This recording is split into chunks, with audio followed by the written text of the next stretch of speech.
कौन सा छोटा काम करते थे फिल्मों में आने से पहले अमरीश पुरी, और कौन सा कीड़ा बॉडी में घुसकर जीभ खा जाता है, और किसके एहसान तले दबे शाहरुख खान, जानकर होश उड़ जाएंगे आपके। और बुर्ज खलीफा में कितनी सीढ़ियां हैं, और कैसे एक सब्जी बेचने वाले ने प्लेन के बिजनेस क्लास में किया एक साल में 50 बार ट्रेवल, जानने के लिए बने रहिएगा अंत तक हमारे साथ। Fact number 12। दोस्तों, बहुत कम लोग जानते कि अमरीश पुरी फिल्मी दुनिया में आने से पहले घर पर जाकर इंश्योरेंस बेचा करते थे। 22 साल की उम्र में वो ऑडिशन देने गए तो अपनी भारी आवाज और लुक्स के कारण रिजेक्ट हो गए थे, लेकिन उन्होंने कभी हार नहीं मानी। इसके बाद वो सरकारी बीमा कंपनी में बतौर क्लर्क काम करने लगे, परंतु उनकी किस्मत में एक्टर बनना ही लिखा था। अमरीश पुरी ने साल 1970 में प्रेम पुजारी से फिल्मी सफर शुरू किया। उन्हें असली पहचान मिस्टर इंडिया के मोगैम्बो के किरदार से मिली। हालांकि उन्हें इस फिल्म में मोगैम्बो वाला रोल आधी फिल्म शूट हो जाने के बाद मिला था। Fact number 11। वैसे तो दुनिया में कई पैरासाइट जानवर, कीड़े और यहाँ तक कि पौधे भी मौजूद हैं, लेकिन साइमोथोआ एक्स इगुआ नाम का एक पैरासाइट चालाकी से सबको पीछे छोड़ देता है। आम बोलचाल में इसे जीभ खाने वाला कीड़ा भी कहते हैं, क्योंकि आमतौर पर मछलियों की बॉडी में घुसकर उसकी जीभ खा जाता है, या फिर ये चुपके से मछली के मुंह में घुस जाता है और उसके खून की नली पर अटैक कर उसकी जीभ को काट देता है। फिर ये पैरासाइट खुद को मछली के मुंह में ऐसे एडजस्ट कर लेता है जैसे उसका ही हिस्सा हो। अगर मछली का मुंह खोलकर देखा जाए तो ये मछली की जीभ की तरह दिखता है।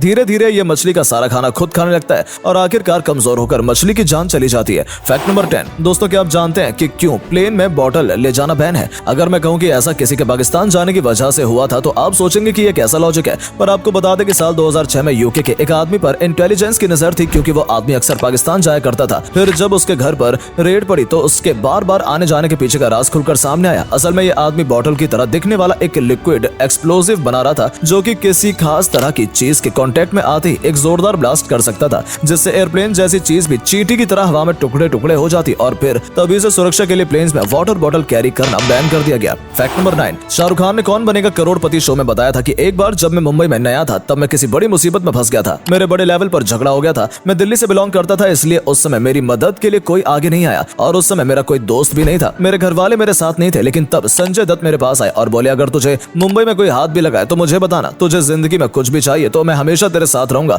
तुझे गाड़ी चाहिए तो गाड़ी रख ले, कुछ भी चाहिए रख लेना। मैं तेरे परिवार की तरह हूँ, तू अकेला नहीं है। मैं तेरी फैमिली हूँ, मैं तेरा भाई हूँ। इसलिए शाहरुख खान आज भी संजय दत्त का एहसान मानते हैं। Fact number 8। जिंदगी जीने के लिए लोग तरह तरह के काम करते हैं, कुछ आसान तो कुछ मुश्किल। वहीं कुछ लोग ऐसे भी काम करते हैं जिसके बारे में जानकर आपके होश उड़ जाएंगे। अमेरिका के रहने वाले रॉबर्ट सैमुअल एक लाइन स्टैंडर है। रॉबर्ट हर हफ्ते लाइन में बस खड़े होकर 80,000 रुपए कमाते हैं, चाहे वो किसी चीज की सेल हो या ऑफर। ये बंदा लाइन में सबसे पहले खड़ा रहता है, फिर बाद में आए किसी व्यक्ति को ये अपनी जगह बेचकर पैसे कमाता है। Fact number 7। हाल फिलहाल में सरकार दिल्ली में ऑड इवन फिर से लगाने की प्लानिंग कर रही है। साल 2016 में दिल्ली में ऑड इवन फॉर्मूला पॉल्यूशन की गंभीर समस्या पर काबू पाने के लिए लगाया गया था। इस रूल के मुताबिक वो गाड़ियां जिसके नंबर प्लेट का अंतिम नंबर ऑड है, यानी कि 13579 है, वो सिर्फ महीने की ऑड नंबर वाली तारीख को अपनी गाड़ी दिल्ली सड़कों पर चला सकते हैं। इसी तरह जिनकी नंबर प्लेट का अंतिम नंबर इवन है, यानी कि 24680, वो महीने की इवन नंबर वाली तारीख को अपनी गाड़ी चला सकते हैं। Fact number 6। अमेरिका के रहने वाले जोनाथन ली रिचेज से बड़े बड़े लोग खौफ खाते हैं, क्योंकि इन्होंने कोर्ट में इतने मुकदमे दर्ज किए हैं कि इन्हें गिनीज वर्ल्ड रिकॉर्ड में सबसे ज्यादा मुकदमा करने वाले इंसान का खिताब मिल गया। ये बात अलग है कि ऐसा होने के बाद इस बंदे ने गिनीज बुक के खिलाफ भी मुकदमा दायर कर दिया। आपको जानकर हैरानी होगी कि इस बंदे ने अपनी माँ, वाइफ, पुलिस, फ्रेंड्स, यहाँ तक कि कोर्ट में बैठने वाले जज के खिलाफ भी मुकदमा दर्ज करवाया है। Fact number 5। क्या आप जानते हैं कि दुनिया की सबसे ऊंची इमारत बुर्ज खलीफा में कितनी सीढ़ियां हैं? बादलों को चीर कर निकलने वाली 2716 फीट ऊंची इमारत दुनिया भर के लोगों के लिए अट्रैक्शन का सेंटर है। यही नहीं, ये आईफिल टावर से लगभग 3 गुना लंबा है। इस इमारत में 163 मंजिलें हैं और 160वीं मंजिल तक पहुंचने के लिए यहाँ 2909 सीढ़ियां हैं, पर यहाँ टोटल 57 लिफ्ट्स भी मौजूद हैं जो 32.8 फीट यानी 10 मीटर पर सेकंड की स्पीड से चलती हैं, जो इतनी तेज है कि ये सिर्फ 1 मिनट में 124वीं मंजिल तक पहुंच जाती है। Fact number 4। दोस्तों, भारत की अनोखी शादियां पूरी दुनिया भर में मशहूर हैं। देश में शादियां तो ऐसी होती हैं जैसे त्योहार भी नहीं मनाए जाते हैं। शादियों में करोड़ रुपए खर्च किए जाते हैं, लेकिन अब शायद ऐसा ना हो पाए। हाल ही में लोकसभा में इस मुद्दे पर नया बिल पास हुआ है, जिसमें शादी में आने वाले मेहमानों की संख्या और उसमें परोसे जाने वाले डिशेस में लिमिट लगाने की बात कही गई है। इसके साथ ही शादी में दूल्हा दुल्हन को दिए जाने वाले गिफ्ट्स में खर्च करने की भी लिमिट लगाई जाने की बात रखी गई है। इस बिल में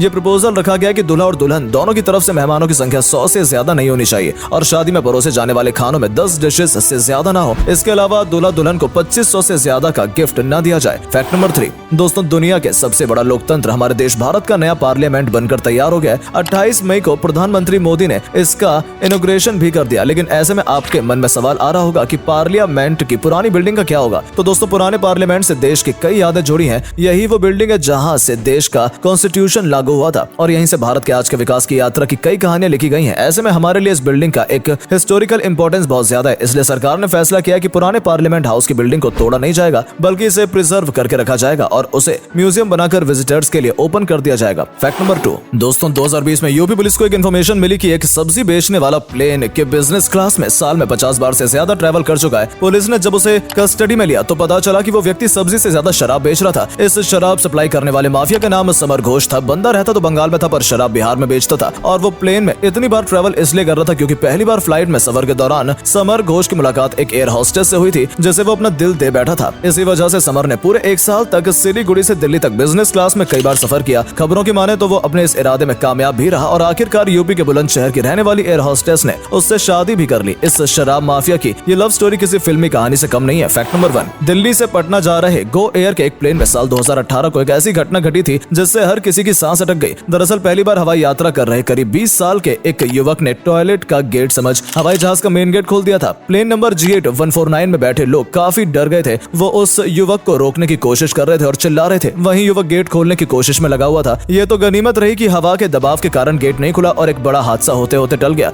युवक को रोकने के लिए क्रू मेंबर भागे थे। उनकी मदद प्लेन में बैठे यात्रियों ने भी की। फिर जैसे प्लेन पटना पहुंची, क्रू मेंबर्स ने युवक को सेंट्रल इंडस्ट्रियल सिक्योरिटी फोर्स के हवाले कर दिया, जिसके बाद CISF के ऑफिसर्स ने उसे पुलिस के हवाले किया। हालांकि कस्टडी के दौरान उसके बयान में ऐसा नहीं लगा कि उसने सब जानबूझकर किया था, इसलिए उसे छोड़ दिया गया। उम्मीद है आपको आज की वीडियो पसंद आई होगी। अगर हाँ तो इस वीडियो को लाइक करें और अपना पसंदीदा फैक्ट कमेंट करें और वीडियो को शेयर जरूर करें। आपका एक शेयर हमें मोटिवेट करता है ऐसी और वीडियोस बनाने के लिए। धन्यवाद।